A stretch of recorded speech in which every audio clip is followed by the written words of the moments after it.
Sipag oh. Dito kami sa rooftop. Ayan ang buhay ng construction. Gagawa kami ng gutter. Pang gutter. Sisilin namin yan. Tapos tatapingan.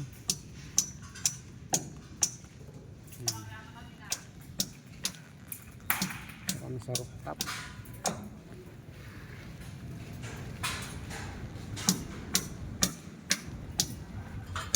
Dito yan. Haba niyan.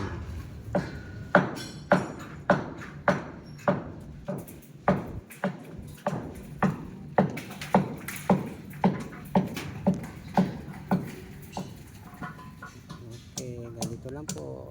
Thank you and God bless.